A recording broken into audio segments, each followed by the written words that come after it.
नमस्कार दोस्तों, कौटिल्य की नई सीरीज भारत की प्रथम महिलाएं में आपका स्वागत है। आज हम जानेंगे भारत की प्रथम महिला प्रधानमंत्री इंदिरा गांधी के बारे में।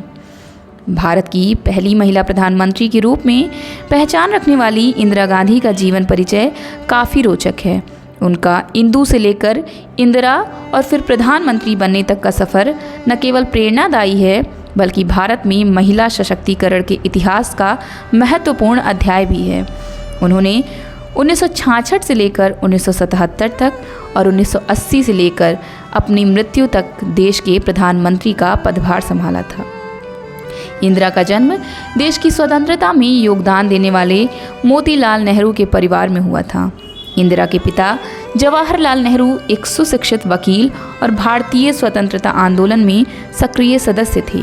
वे नेहरू जी की इकलौती संतान थीं। इंदिरा अपने पिता के बाद दूसरी सर्वाधिक कार्यकाल के लिए कार्यरत रहने वाली प्रधानमंत्री हैं। इंदिरा में बचपन से ही देशभक्ति भावना थी। उस समय भारत के राष्ट्रवादी आंदोलन की एक रणनीति में विदेशी ब्रिटिश उत्पादों का बहिष्कार करना भी शामिल था और उस छोटी सी उम्र में इंदिरा ने विदेशी वस्तुओं की होली जलती देखी थी, जिससे प्रेरित होकर 5 वर्षीय इंदिरा ने भी अपनी प्यारी गुड़िया जलाने का फैसला किया, क्योंकि उनकी वह गुड़िया भी इंग्लैंड में बनाई गई थी।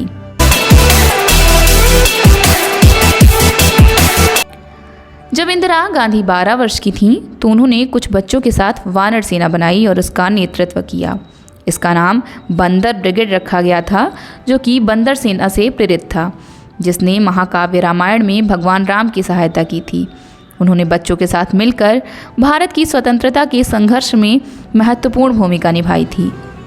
बाद में इस समूह में 60,000 युवा क्रांतिकारियों को भी शामिल किया गया, जिन्होंने बहुत से आम लोगों को संबोधित किया, झंडे बनाए, संदेश दिए और प्रदर्शनों के बारे में जानकारी आम जनता तक पहुंचाई। ब्रिटिश शासन के होते हुए ये सब करना एक जोखिम भरा उपक्रम था, लेकिन इंदिरा स्वतंत्रता आंदोलन में भाग लेने से खुश थी।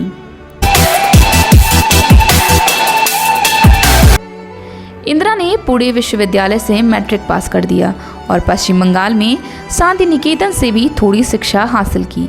इसके बाद वह स्विट्जरलैंड गईं और लंदन में सोमेरविले कॉलेज, ऑक्सफोर्ड विश्वविद्यालय में अध्ययन करने लगीं। 1936 में उनकी मां कमला नेहरू तपेदिक से बीमार हो गई थीं। पढ़ाई के दिनों में ही इंदिरा ने स्विट्जरलैंड में कुछ महीने अपनी बीमार मां के साथ बिताए थे। कमला की मृत्यु के समय जवाहरलाल नेहरू भारतीय जेल में थे।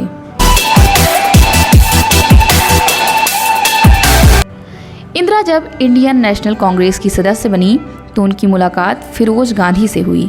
फिरोज गांधी तब एक पत्रकार और यूथ कांग्रेस के महत्वपूर्ण सदस्य थे। 1941 में अपने पिता की असहमति के बावजूद भी इंदिरा ने फिरोज गांधी से विवाह कर लिया। इंदिरा ने पहले राजीव गांधी और उसके 2 साल बाद संजय गांधी को जन्म दिया। इंदिरा का विवाह फिरोज गांधी से जरूर हुआ था, लेकिन फिरोज और महात्मा गांधी में कोई रिश्ता नहीं था। फिरोज उनके साथ स्वतंत्रता के संघर्ष में साथ थे, लेकिन वो पारसी थे, जबकि इंदिरा हिंदू, और उस समय अंतर्जातीय विवाह इतना आम नहीं था। दरअसल इस जोड़ी को सार्वजनिक रूप से पसंद नहीं किया जा रहा था। ऐसे में महात्मा गांधी ने इस जोड़ी को समर्थन दिया और ये सार्वजनिक बयान दिया, जिसमें उनका मीडिया से अनुरोध भी शामिल था। मैं अपमानजनक पत्रों के लेखकों को अपने गुस्से को कम करने के लिए इस शादी में आकर नवयुगल को आशीर्वाद देने के लिए आमंत्रित करता हूँ। और कहा जाता है कि महात्मा गांधी ने ही राजनीतिक छवि बनाए रखने के लिए फिरोज और इंदिरा को गांधी लगाने का सुझाव दिया था। स्वतंत्रता के बाद इंदिरा गांधी के पिता जवाहरलाल नेहरू देश के पहले प्रधानमंत्री बने थे। तब इंदिरा अपने पिता के साथ दिल्ली शिफ्ट हो गई थीं। उनके दोनों बेटे उनके साथ, लेकिन फिरोज ने तब इलाहाबाद रुकने का ही निर्णय किया था, क्योंकि फिरोज तब भी द नेशनल हेराल्ड में एडिटर का काम कर रहे थे। इस न्यूज़पेपर को मोतीलाल नेहरू ने ही शुरू किया था।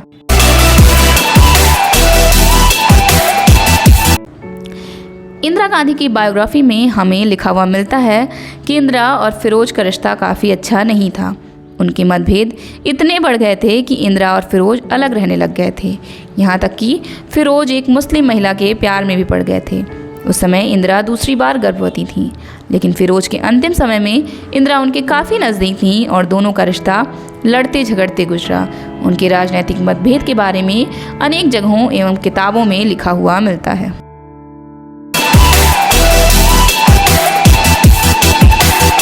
नेहरू परिवार वैसे भी भारत के केंद्र सरकार में मुख्य परिवार थे, इसलिए इंदिरा का राजनीति में आना ज़्यादा मुश्किल और आश्चर्यजनक नहीं था। उन्होंने बचपन से ही महात्मा गांधी को अपने इलाहाबाद वाले घर में आते जाते देखा था, इसलिए उनकी देश और यहाँ की राजनीति में रुचि थी। 1951-52 के लोकसभा चुनावों में इंदिरा गांधी ने अपने पति फिरोज गांधी के लिए बहुत सी चुनावी सभाएं आयोजित की और उनके समर्थन में चलने वाले चुनावी अभियान का नेतृत्व किया। उस समय फिरोज रायबरेली से चुनाव लड़ रहे थे। जल्द ही फिरोज सरकार के भ्रष्टाचार के विरुद्ध वो एक बड़ा चेहरा बन गए। उन्होंने बहुत से भ्रष्टाचार और भ्रष्टाचारियों का पर्दाफाश किया, जिसमें बीमा कंपनी और वित्त मंत्री टी कृष्णमाचारी का नाम शामिल था। वित्त मंत्री को तब जवाहरलाल नेहरू का करीबी माना जाता था। इस तरह फिरोज राष्ट्रीय स्तर की राजनीति की मुख्य धारा में सामने आए और अपने थोड़े से समर्थकों के साथ उन्होंने केंद्र सरकार के साथ अपना संघर्ष जारी रखा। लेकिन 8 सितंबर 1960 को फिरोज की हृदयघात से मृत्यु हो गई। 1959 में इंदिरा को इंडियन नेशनल कांग्रेस पार्टी का प्रेसिडेंट चुना गया था। वो जवाहरलाल नेहरू की प्रमुख एडवाइज़र टीम में शामिल थीं। 27 मई 1964 को जवाहरलाल नेहरू की मृत्यु के बाद इंदिरा ने चुनाव लड़ने का निश्चय किया और वो जीत भी गईं। उन्हें लाल बहादुर शास्त्री की सरकार में इंफॉर्मेशन एंड ब्रॉडकास्टिंग मंत्रालय दिया गया।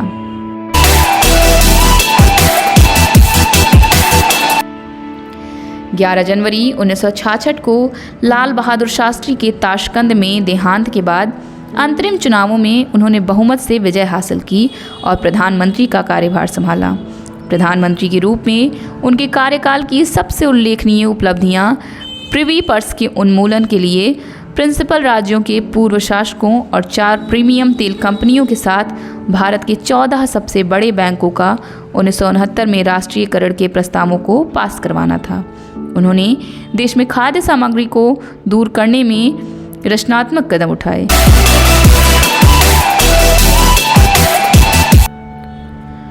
वास्तव में 1971 में इंदिरा को बहुत बड़े संकट का सामना करना पड़ा। युद्ध की शुरुआत तब हुई थी जब पश्चिम पाकिस्तान की सेनाएं अपनी स्वतंत्रता आंदोलन को कुचलने के लिए बंगाली पूर्व पाकिस्तान में गईं।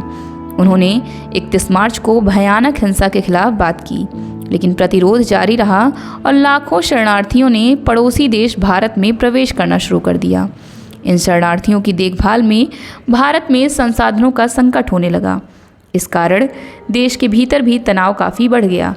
हालांकि भारत ने वहां के लिए संघर्षरत स्वतंत्रता सेनानियों का समर्थन किया, स्थिति तब भी जटिल हो गई।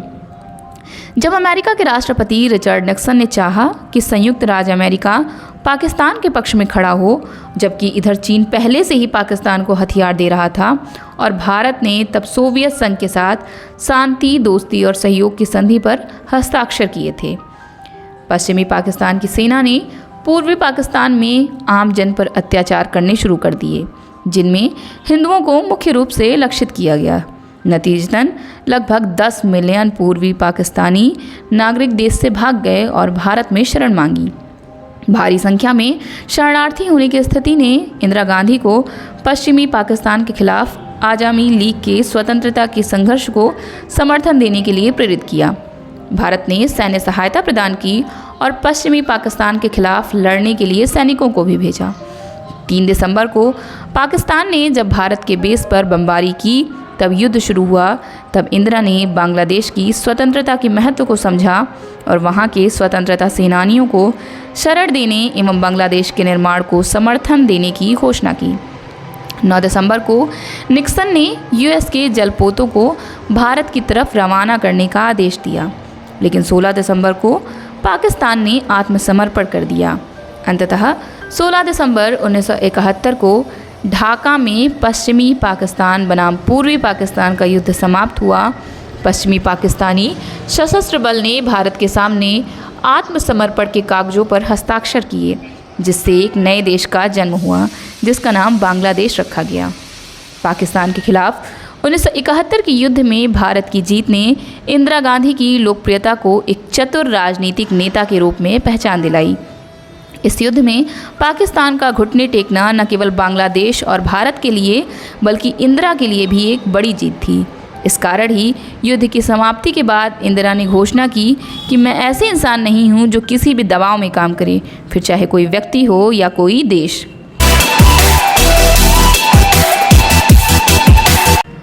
1975 में विपक्षी दलों और सामाजिक कार्यकर्ताओं ने बढ़ती मुद्रास्फीति, अर्थव्यवस्था की खराब स्थिति और अनियंत्रित भ्रष्टाचार पर इंदिरा गांधी की अगुवाई वाली केंद्र सरकार के खिलाफ बहुत प्रदर्शन किया। उसी वर्ष इलाहाबाद उच्च न्यायालय ने फैसला सुनाया कि इंदिरा गांधी ने पिछले चुनाव के दौरान अवैध तरीके का इस्तेमाल किया था और मौजूदा राजनीतिक परिस्थितियों में इस बात ने आग का काम किया। इस फैसले में इंदिरा को तुरंत अपनी सीट खाली करने का आदेश दिया गया। इस कारण लोगों में उनके प्रति क्रोध भी बढ़ गया। श्रीमती गांधी ने 26 जून 1975 के दिन इस्तीफा देने के बजाय देश में अशांत राजनीतिक स्थिति के कारण आपातकाल घोषित कर दिया। आपातकाल के दौरान उन्होंने अपने सभी राजनीतिक दुश्मनों को कैद करवा दिया। उस समय नागरिकों के संवैधानिक अधिकारों को रद्द कर दिया गया और प्रेस को भी सख्त सेंसरशिप के तहत रखा गया था। गांधीवादी समाजवादी जयप्रकाश नारायण और उनके समर्थकों ने भारतीय समाज को बदलने के लिए कुल अहिंसक क्रांति में छात्रों, किसानों और श्रम संगठनों को एकजुट करने की मांग की। बाद में जयप्रकाश नारायण को भी गिरफ्तार कर लिया गया और जेल भेज दिया गया। 1977 के प्रारंभ में आपातकाल को हटाते हुए इंदिरा ने चुनावों की घोषणा की। उस समय जनता ने आपातकाल और नसबंदी अभियान के बदले में इंदिरा का समर्थन नहीं किया।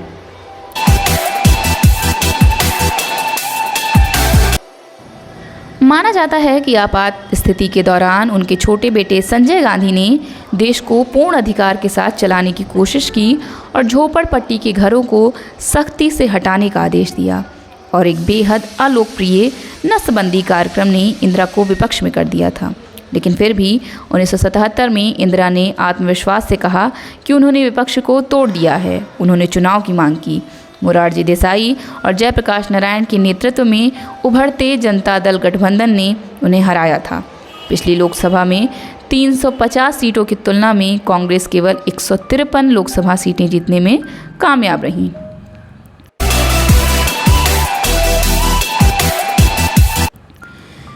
जनता पार्टी के सहयोगियों के मध्य के आंतरिक संघर्ष का इंदिरा ने फायदा उठाया था।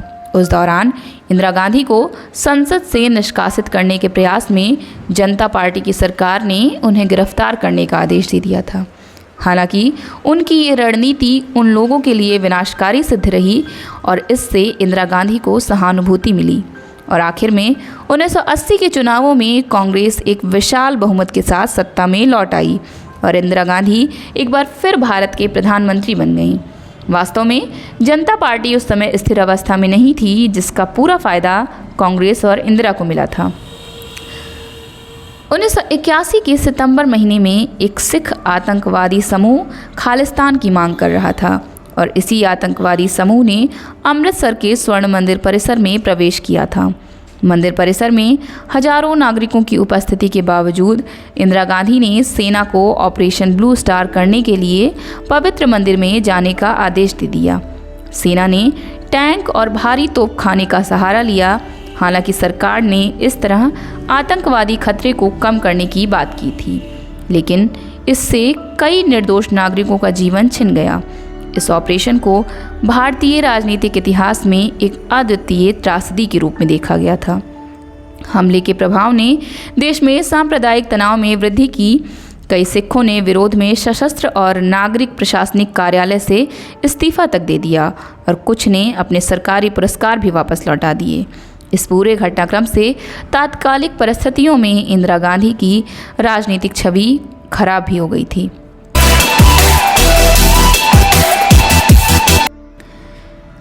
31 अक्टूबर 1984 को गांधी के बॉडीगार्ड सतवंत सिंह और बेअंत सिंह ने स्वर्ण मंदिर में हुए नरसंहार के बदले में कुल 31 बुलेट मारकर इंदिरा गांधी की हत्या कर दी। ये घटना सफदरगंज रोड, नई दिल्ली में हुई थी। ये माना जाता है कि इंदिरा गांधी अपनी इमेज बनाए रखने पर काफ़ी ध्यान देती थीं। 1965 के दौरान भारत पाकिस्तान के युद्ध के समय वो श्रीनगर में छुट्टियां मना रही थीं। सुरक्षा अधिकारी के बताने पर कि पाकिस्तान उनके होटल के काफ़ी करीब आ गए हैं, वे जानने के बावजूद भी वहीं रुकी रहीं। गांधी ने वहां से हटने से मना कर दिया। इस बात ने राष्ट्रीय और अंतर्राष्ट्रीय मीडिया का ध्यान खींचा, जिससे विश्व पटल पर उनकी पहचान वो भारत की सशक्त महिला के रूप में बनी। कैथरीन फ्रैंक ने अपनी किताब the life of Indira Nehru Gandhi में लिखा है कि इंदिरा का पहला प्यार शांति निकेतन में उनके जर्मन टीचर थे। उसके बाद जवाहरलाल नेहरू के सेक्रेटरी M.O. मथाई से उनके निकट संबंध रहे। उसके बाद उनका नाम योग के अध्यापक धीरेन्द्र ब्रह्मचारी और आखिर में कांग्रेस नेता दिनेश सिंह के साथ भी जोड़ा गया। लेकिन इन सब से भी इंदिरा के विरोधी उनकी राजनीतिक छवि को नुकसान नहीं पहुंचा सके और उनके आगे बढ़ने का मार्ग नहीं रोक सके। 1980 में संजय की प्लेन क्रैश में मृत्यु के बाद गांधी परिवार में तनाव बढ़ गया था और 1982 तक आते आते इंदिरा और मेनका गांधी के मध्य कड़वाहट काफ़ी बढ़ गई। इस कारण इंदिरा ने मेनका को घर छोड़ने को कह दिया, लेकिन मेनका ने भी बैग के साथ अपने घर छोड़कर जाते समय की फ़ोटो मीडिया में दे दी और जनता के सामने ये घोषणा भी की कि उन्हें नहीं पता कि उन्हें घर से क्यों निकाला जा रहा है। वो अपनी माँ से भी ज़्यादा अपनी सास इंदिरा को मानती रही हैं। मेनका अपने साथ अपने पुत्र वरुण को भी लेकर गई थीं और इंदिरा के लिए अपने पोते से दूर होना काफ़ी मुश्किल रहा था। 20वीं शताब्दी में महिला नेताओं की संख्या कम थी, जिनमें इंदिरा का नाम शामिल था, लेकिन फिर भी इंदिरा की एक मित्र थी मार्गरेट थैचर। ये दोनों 1976 में मिली थीं और ये जानते हुए भी कि इंदिरा पर आपातकाल के दौरान तानाशाही के इल्ज़ाम हैं और वो अगला चुनाव हार गई हैं, मार्गरेट ने इंदिरा का साथ नहीं छोड़ा। ब्रिटेन की प्रधानमंत्री मार्गरेट थैचर इंदिरा की समस्याओं को अच्छे से समझती थीं। थैचर भी इंदिरा की तरह ही बहादुर एवं सशक्त प्रधानमंत्री थीं, जिसका अंदाजा इस बात से लगाया जा सकता है कि आतंकी हमले की आशंका होते हुए भी वो इंदिरा के अंतिम संस्कार में आई थीं। उन्होंने इंदिरा की असामयिक मृत्यु पर राजीव को संवेदनशील पत्र भी लिखा था। इंदिरा के प्रधानमंत्री बनने पर कांग्रेस में ही एक वर्ग था जो किसी महिला के हाथ में शक्ति को बर्दाश्त नहीं कर सकता था। फिर भी इंदिरा ने ऐसे सभी व्यक्तियों और पारंपरिक सोच के कारण राजनीति में आने वाले समस्त बाधाओं का डटकर सामना किया। इंदिरा ने देश में कृषि के क्षेत्र में काफ़ी सराहनीय काम किए थे। इसके लिए उन्होंने बहुत सी नई योजनाएं बनाई और कृषि संबंधित कार्यक्रम आयोजित किए। इसमें विविध फसलें उगाना और खाद्य सामग्री को निर्यात करना जैसे मुख्य उद्देश्य शामिल थे। उनका लक्ष्य देश में रोजगार संबंधित समस्या को कम करना और अनाज उत्पादन में आत्मनिर्भर बनना था। इन सब से ही हरित क्रांति की शुरुआत हुई थी। इंदिरा गांधी ने भारत को आर्थिक और औद्योगिक सक्षम राष्ट्र बनाया था। नई दिल्ली में उनके घर को म्यूजियम बनाया गया है, जिसे इंदिरा गांधी मेमोरियल म्यूजियम के नाम से जाना जाता है। इसके अलावा उनके नाम पर मेडिकल कॉलेज और हॉस्पिटल भी हैं। बहुत सी यूनिवर्सिटी जैसे Indira Gandhi national open university IGNOU, Indira Gandhi national tribal university Amarkantak, Indira Gandhi technical university for women, Indira Gandhi कृषि विश्वविद्यालय Raipur, Indira Gandhi institute of development research Mumbai, Indira Gandhi institute of technology, Indira Gandhi training college, Indira Gandhi institute of medical science, Indira Gandhi institute of dental science इत्यादि कई शैक्षणिक संस्थाएं हैं। देश की राजधानी दिल्ली के इंटरनेशनल एयरपोर्ट का नाम भी इंदिरा गांधी इंटरनेशनल एयरपोर्ट है। देश के सबसे मशहूर समुद्री ब्रिज पंबन ब्रिज का नाम भी इंदिरा गांधी रोड ब्रिज है। इसके अलावा देश भर के कई शहरों में बहुत सी सड़कों और चौराहों का नाम भी उनके नाम पर है।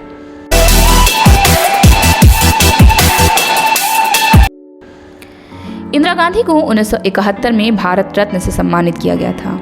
1972 में उन्हें बांग्लादेश को आज़ाद करवाने के लिए मैक्सिकन अवार्ड से नवाजा गया। फिर 1973 में सेकेंड एनुअल मेडल FAO और 1976 में नागरी प्रचारणी सभा द्वारा हिंदी में साहित्य वाचस्पति का अवार्ड दिया गया। इंदिरा को 1953 में USA में मदर्स अवार्ड भी दिया गया। इसके अलावा डिप्लोमेसी के साथ बेहतर कार्य करने के लिए इज़बेला डी अवार्ड ऑफ इटली मिला। उन्हें येल यूनिवर्सिटी के हॉलैंड मेमोरियल प्राइज से भी सम्मानित किया गया। 1967 और 1968 में French institute of public opinion के पोल के अनुसार वो फ्रेंच लोगों द्वारा सबसे ज़्यादा पसंद की जाने वाली महिला राजनेता थीं। 1971 में यूएसए के विशेष गैलप पोल सर्वे के अनुसार वो दुनिया की सबसे ज़्यादा सम्माननीय महिला थीं। इसी वर्ष जानवरों की रक्षा के लिए अर्जेंटाइन सोसाइटी ने उन्हें डिप्लोमा ऑफ ऑनर से भी सम्मानित किया। इंदिरा गांधी का जीवन विश्व में भारत की महिला को एक सशक्त महिला के रूप में पहचान दिलाने वाला रहा है। हालांकि उनके व्यक्तित्व को दो पक्षों में समझा जाता रहा है और उनके समर्थकों के साथ ही विरोधियों की भी संख्या काफ़ी है। उनके लिए किए गए कई राजनीतिक और सामाजिक फैसले भी अक्सर चर्चा का विषय बने रहते हैं, लेकिन इस बात से इनकार नहीं किया जा सकता कि इंदिरा गांधी के कार्यकाल में भारत ने विकास के कई आयाम स्थापित किए थे और उन्होंने विश्व पटल पर भारत की छवि को बदल कर रख दिया था।